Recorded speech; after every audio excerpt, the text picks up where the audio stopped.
I was the regional, I told you, I was the regional director for diplomatic security. Steve is a recently retired counterterrorism specialist that I happened to run into on the road down south. Central and South, all of the American Whoa. republics. I was the regional director for diplomatic security for ARA, American Republics. Obviously, I'd stumbled into the right guy if I wanted to look into patterns and who benefits in the war on terror. I was in Saudi right after I abruptly left Beirut. Steve's been around. Regional security officer responsible for the embassy in Kabul. Afghanistan. Whoa. He must know some things. An ambassador in Kabul was Who killed. do they figure killed him? What side? Well, Talk about a dumb question. A large question, but I think you can answer it fairly quickly based on your, like I said, detective mindset. What evidence is there that there actually is a war on terror, aside from hearing it all the time on the media? Who has attacked us since 9/11? I mean, and why haven't we been attacked? But what does this have to do with the deaths of Donnie and Bobby? G. McElroy. Bobby died in the opening salvo in the war on terror, right? So we need to know about that war. Al Qaeda or whoever could get somebody in the United States and, with I'm a amazed. shoulder-mounted missile and shoot down airplanes, or FedEx bombs in airplanes and blow them up. So, for example, why haven't they done that? I was thinking about how we'd arm the craziest motherfuckers we could find to kill Russians.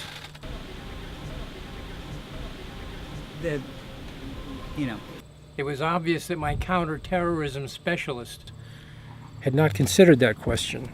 Taking a shoulder missile or something, that's small scale. Shooting down airliners is small scale. Why wouldn't they do that? They could cripple air travel in the United States just like that. Right. With his RPG. The sorts of weapons we'd given them. Right. Or with his Law rocket. Whatever it His is. Stinger. Stinger missile, an awesome, truly awesome weapon. The Stinger. Which we gave them hundreds of. That's right. The Stinger, it's a very dangerous weapon to put in the field. It's what's called a fire and forget weapon. Anybody with a shoulder can use it. The heat-seeking Stinger missile weighs only 35 pounds. Why wouldn't they do that? We, beefed up security tremendously. And The advanced imaging body scanners are touted by TSA as the latest, most effective layer of security. You just molested me! No, I'm a police officer! we've added layer on layer and An layer undercover agent Both me and my dad are on the watch list. and with a layer. firearm hidden in her undergarments made it through the 5 body scanners she put to the test at DFW without ever being detected. Said it's not true. We don't stick hands down pants. TSA agent under arrest, grabbing the girl's breast, charged with lewd and lascivious molestation of a minor. They said we do stick our hands down your pants. You are not allowed to film. What's this here, camera? No, it's a charger for my electric razor. The tests were conducted last weekend on the agents who failed to detect the pistol. Red light's always on, not a There camera. are We're layers not even and disciplined. layers and layers No, of security that are being built Not a camera. for those kind of The attacks. red light's always on. A lot of credit goes to our counter-terrorism, efforts. With the teamwork of local, state, and federal law enforcement, we have an excellent opportunity to see the picture and solve the puzzle before these terrorists can strike again.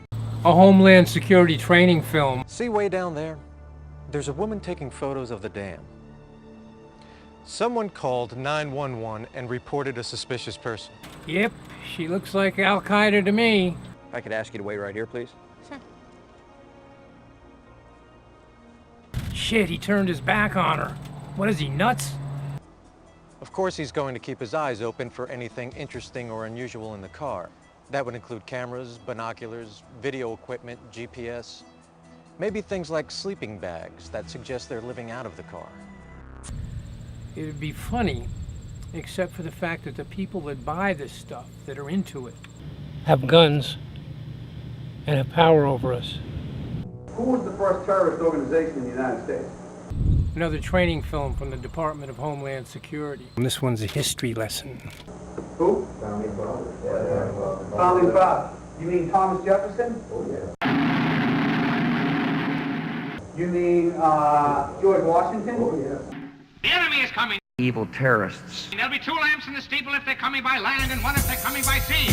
The attack on our homeland. They're coming by land and sea. Men armed with knives. Right through every village and town. Wake every citizen up hill and down. Terrorists, terrorists, terrorists, terror. Tell them the enemy comes from afar. My fellow Americans, we have already been attacked. Terrorism, terrorists. Terrorists, terrorists, terrorists, global terrorism. Terrorists, terrorists, terrorists, terror. And suddenly the streets were full of sirens and there was fire in the sky. With a hey na na and a cha-cha.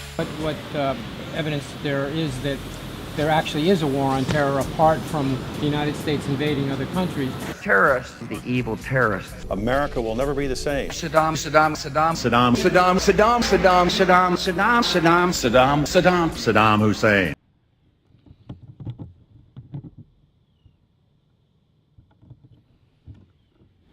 What a face, huh?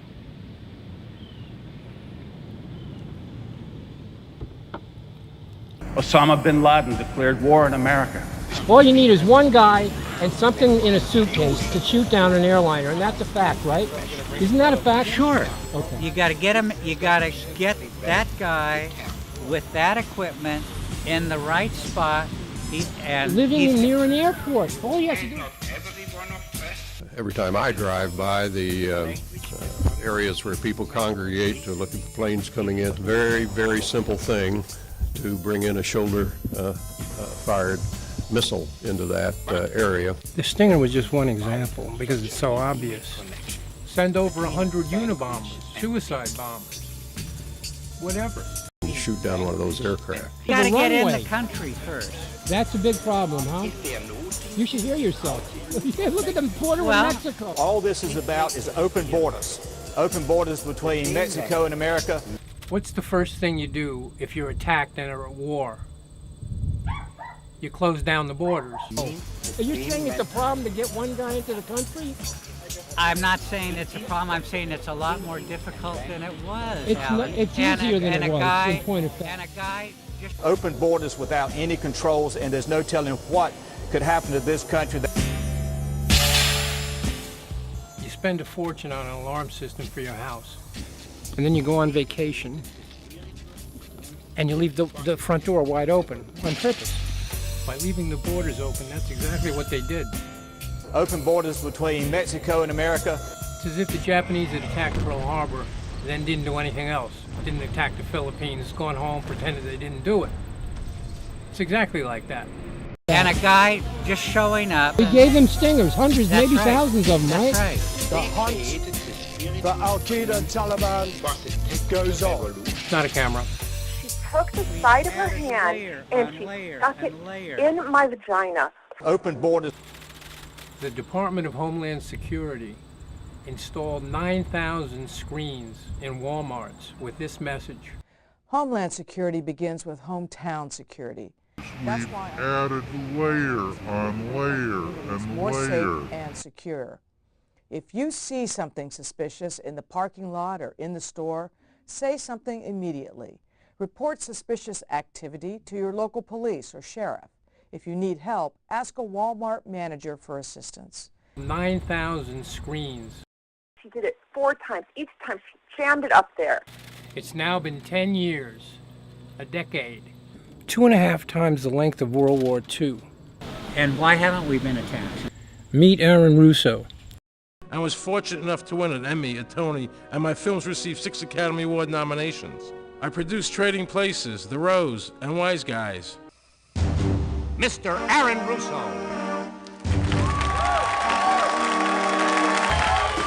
A good buddy of his was one of the Rockefellers, until Aaron got disgusted. He's laughing about the fact that you have this war on terror. There's no real enemy. He's talking about how by having this war on terror, you can never win it because it's an eternal war. War is inevitable. War is inexorable. Let's get on with it. Other option. And so you can always keep taking people's liberties away.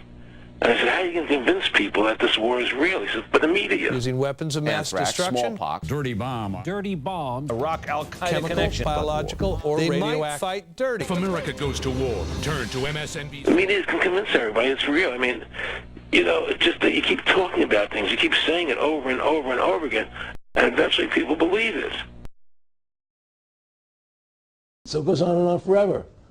And they can do whatever they want. They scare the hell out of the American public. Do you know how many Americans have been killed over the past decade since 9/11 by terrorism? Well, I'll give you a hint. More have died from peanut allergies, and way more have been killed by lightning. Look, this whole war on terror is a fraud. It's a farce. It's a fraud and a hoax, meant to give the ruling class what Orwell says they want and what they say they want. Continuous warfare. It's very difficult to say it out loud because people are intimidated against saying it. Because if you say it, they want to make you into a nutcase. There's nuts. That I'm nuts. Yeah, you're crazy. I got it! It had to do with money. Who benefits? And she stuck it in my vagina. They're now announcing they're going to be on the streets of America doing this. 8 U.S. citizens were killed last year by worldwide terrorists. Steve wasn't making a whole lot of sense, so I had to repeat myself. They're, maybe this big, and they can shoot an airliner down at like 3,000 or 4,000 feet. This counterterrorism expert is saying that the people that did 9/11 couldn't get one guy into the country and one suitcase at the same time. That is what he's saying, and he has to say that. Because logic would otherwise dictate that the war on terror is a fraud and a hoax. So what are you thinking? That I'm lying or out of my mind? Or maybe Something really wrong is going on. you may be an expert in all that, but you're not sounding very logical. All you need is one guy. You gotta get that guy in the country first. You can get anything into the country you want. I used to bring in tons of marijuana, and I'm just a regular guy. If he could get in with the missile, then he could do it. You said with the missile. I said he couldn't get it. I said he could get in. You said then get in with the missile. Or is the missile already He there? carries it here, however. You may be an expert. You said with the missile. I said he couldn't get it. I said he could get it. You said I said he couldn't get it. I said he could. Or is the missile? Language becomes an instrument of reasoning in the true sense of the word.